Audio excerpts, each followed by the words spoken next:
ఇట్లా కేసెస్ పెడుతున్నారు ఆర్జీవి గారి మీద. మీరు ఇప్పుడు ఒక ఫ్యాన్ గా ఎలా రెస్పాండ్ అవుతారు? నేనేంటంటే ఒకటే అండి. నేను నేను బాధపడతా ఖచ్చితంగా. ఫీల్ అవుతాను 100%. ఎందుకంటే ఆయన ఒక మంచి వ్యక్తి. అవును. ఒక పెద్ద డైరెక్టర్. గొప్ప వ్యక్తి గూడా. అవును. ఎవరికీ హాని కలిగించలేదు. ఎవరికీ మోసం చేయలేదు. చెడు చేయలేదు. అవును. అలాంటి గొప్ప వ్యక్తికి అరెస్ట్ నోటీసులు అంటే నేను చాలా బాధపడ్డా ఆ రోజు నేను. ఓకే. ఎందుకంటే ఏ ఆధారం లేని కేసు అది.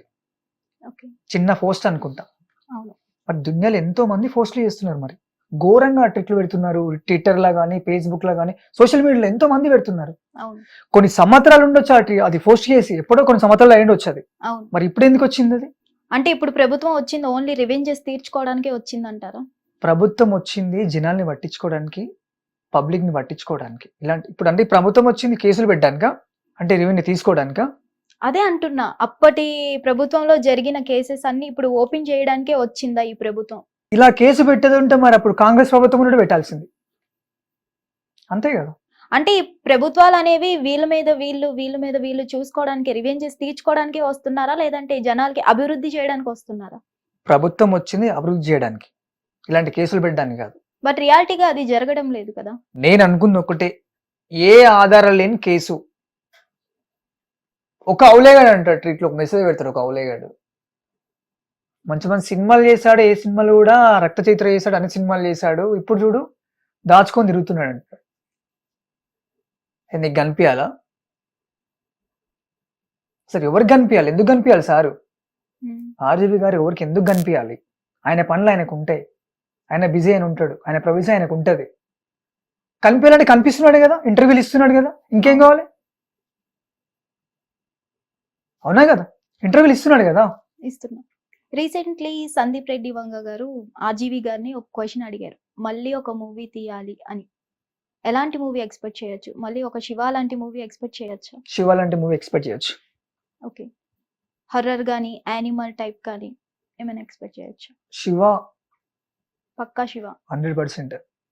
అసలు ఇప్పుడు ఆర్జీవి గారిని అరెస్ట్ చేస్తే అప్పుడు మీరు ఏం చేస్తారు? ఒక ఫ్యాన్‌గా. ఒకవేళ బాస్‌ని ఆర్జీవి గారిని అరెస్ట్ చేస్తే పంజాగుట్ట సెంట్రల్ నుంచి సికింద్రాబాద్ రైల్వే స్టేషన్ వరకు నేను డ్రైవర్ పైన తిరుగుతా. 200% చెప్తున్నా నేను. గుర్తుపెట్టుకోండి అందరూ. మళ్ళీ చెప్పాలా? మీ ఇష్టం అది. చెప్తున్నా కదా! పంజాగుట్ట సెంట్రల్ నుంచి సికింద్రాబాద్ రైల్వే స్టేషన్ వరకు పక్కా డ్రైవర్ పైన తిరుగుతా నేను. అంత ఇష్టం. 200% చెప్తున్నా నేను. ఆర్జీవి గారితో మీకు మూవీ ఛాన్స్ వస్తే చేస్తారా? 200% చేస్తా నేను. అప్పుడు కూడా రెమ్యూనరేషన్ తీసుకోకుండానే చేస్తారా? ఈ సినిమాలకే తీసుకోలే నేను. ఇవ్వలేదంటున్నారుగా మీరు. ఆ? ఇవ్వలేదంటున్నారు. ఇస్తాడేమని చూసినా 1 రూపీ కూడా ఇవ్వలేదు. మీరు అడిగితేనే కదా! అడగందే అమ్మ కూడా పెట్టదుగా. మన వర్క్ చేయడం చూడలేదా వాళ్ళు? ఏమో మీ వర్క్ కనిపించలేదేమో. అలా అనుకుంటే ఎలా? ఏమో సీన్స్ ఉన్నాయి అంటున్నారు కదా అందులో. మేబీ అందుకోసం. అంటే ఓపెనింగ్ షాట్ నా మీద పెట్టాడు ఆయన. ఓకే. ఓపెనింగ్ షాట్ నా మీద ఓపెనింగ్ షాట్ పెట్టిండు. సో మధ్యలో మళ్ళీ హీరోయిన్ టాబ్లెట్ వాళ్ళ మమ్మీకి స్టమక్ వస్తే టాబ్లెట్ కోసం అని బయటకు వస్తుంది. ఓకే. అక్కడ మేము తాగి బైక్ల పైన వస్తుంటాం. అప్పుడు నా హెయిర్ ఉంటుంది అప్పుడు దాంట్లో అంతే 2 సీన్లలో ఉంటాను నేను. అంటే శ్రీకాంత్ రెడ్డి గారు మెయిన్లీ మొత్తం అతనే చూసుకోవాల్సిన అవసరం ఏంటి? డైరెక్షన్ గానీ, ప్రొడ్యూసర్ గానీ అన్ని అతనే, హీరో కానీ. అది ఆయనకే తెలియాలి. అది మీకు తెలీదు. చెప్పేటప్పుడు ఉండాలి ఫస్ట్. ఒక సినిమా చేసేటప్పుడు ఒక చిన్న సీన్ చేయాలంటే డైరెక్టర్ ఉండాలి, ఆర్ట్ డైరెక్టర్ ఉండాలి, అసిస్టెంట్ డైరెక్టర్ ఉండాలి. వీళ్ళందరూ కలిసి ఒక చిన్న సీన్ చేయొచ్చు. ఓకే. అంతేనే కదా! మరి నెక్స్ట్ మీకు బిగ్ బాస్ ఫేమ్ శివజ్యోతి తెలుసు అనుకుంటా. First of all anchor. ఒక యాంకర్ ఇప్పుడు అంత పెద్ద రిచ్ గా ఎలా అయ్యారు? ఎవరు? సావిత్రి అని ఉంటారు. అవును. ఓకే. టీవీ9 కూడా చేసింది. అవును. అవును. పెద్ద పెద్ద హౌసెస్ గానీ ఇప్పుడు ఆమె లైఫ్ ఎందుకు అంతగా చేంజ్ అయింది? రీజన్ ఏంటి? పాలిటిక్సా? అయ్యుండొచ్చు. మీరు కూడా అవుననే అనుకుంటున్నారు.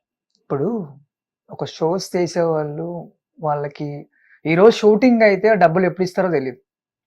అవునా కదా! అది ఎవరైనా సరే వాళ్ళ ప్రాబ్లమ్స్ మేము అర్థం చేసుకోగలుగుతాం. కానీ సడన్ గా ఒక బిగ్ బాస్కి వెళ్తే ఒక 4-5 కోట్లు వస్తాయి. రావు కదా! అంత పెద్ద బిల్డింగ్స్ ఎలా కట్టుంటారు మరి?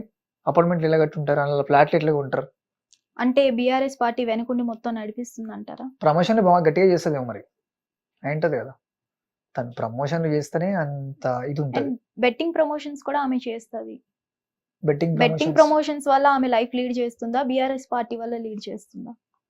గతంలో టీఆర్ఎస్ పార్టీ ఉన్నప్పుడు ప్రతిదీ తనే చేస్తుండే అవును. ప్రమోట్లు. సో ఇంకా ఉంది కాబట్టి తనకు డబ్బులుగా గట్టిగా వచ్చి ఉంటాయి అంతే. ఇంకా సో వీళ్ళంతా పాలిటిక్స్ నుంచే నడుస్తున్నారంటారా? అంతే కదా. అండ్ మీ ఫేవరెట్ హీరో ఎవరు? పవన్ కళ్యాణ్ గారు. పవన్ కళ్యాణ్. పవన్ కళ్యాణ్ గారు అంటే ఇప్పుడు ఆర్జీవి గారి కేసెస్ లో పవన్ కళ్యాణ్ గారు తలుచుకుంటే ఒక షిప్ నే సీజ్ చేశారు. మరి ఆర్జీవి కేసెస్ లో అరెస్ట్ చేపిస్తే ఏంటి? బాస్ ని పవన్ కళ్యాణ్ సార్ అరెస్ట్ చేస్తారని అంటున్నారు. అవును, బట్ డెన్వర్ కి పోలీసులు వచ్చారు, మరి అరెస్ట్ చేయలేదు. మరి చేస్తారు. మనం అనుకుంటాం చేస్తారని. ఇందాక ఒక పర్సన్ అన్నావు కదా సామ్రాట్ అనేది, అవును, అలాంటి 100 మంది సామ్రాట్లు వచ్చినా కూడా ఆర్జీవి జంటిక కూడా కదిలేరు. ఆర్జీవి సార్ది జంటిక కూడా కదిలేరు. 100% చెప్తున్నాను నేను. ఇది రాసి పెట్టుకోండి ఫస్ట్. 100 మంది సామ్రాట్లు వచ్చినా కూడా ఆర్జీవి గారు దాక్కుంటున్నారు దొరకకుండా అంటున్నారు. ఇలా వీళ్ళు మూర్ఖులు కాబట్టి వాగుతూనే ఉంటారు ఫస్ట్. ఎవరి పనులు వాళ్ళకు ఉంటాయి. ఆయన పని ఆయన వేసుకోదయ్యా. ఒక సినిమా చేస్తున్నాడు, ప్రొడ్యూసర్ లాస్ అయిపోతాడు. అవును, దాన్ని ఎవరు ఖర్చు పెట్టుకోవాలి? అది ఎందుకు దాక్కుంటాడని ఇంటర్వ్యూలు ఇస్తూనే ఉన్నాడు కదా.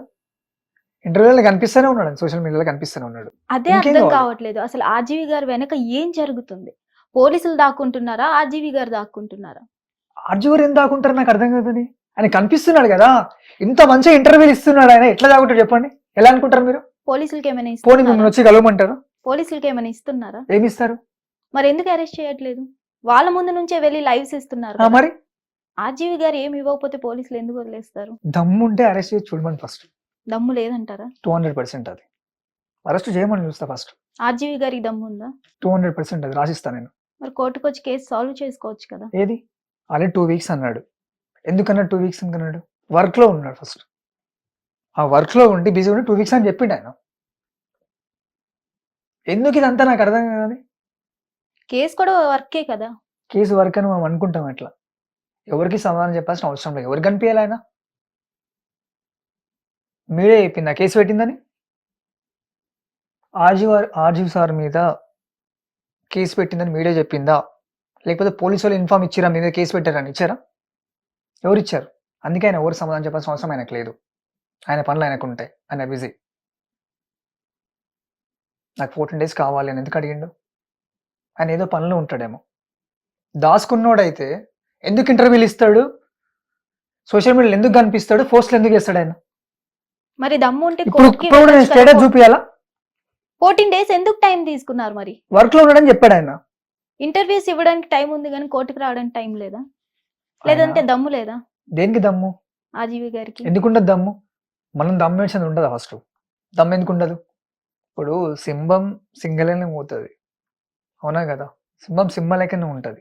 అడవిలో రాజంటే సింహమే ఉంటుంది ఫస్ట్. అలాంటి వ్యక్తి ఇప్పుడు అలాంటి గొప్ప వ్యక్తిని పట్టుకొని ఎవరు పడితే వాళ్ళు నోటుకు వచ్చినట్టు పారిపోయిండు, దొరకట్లేదు. ఏ ఆధారాలు లేని కేసు కోసము చిన్న పోస్ట్ అది. ఎప్పుడో 2-3 years 5 years 10 years ఆ పోస్ట్ పెట్టింది.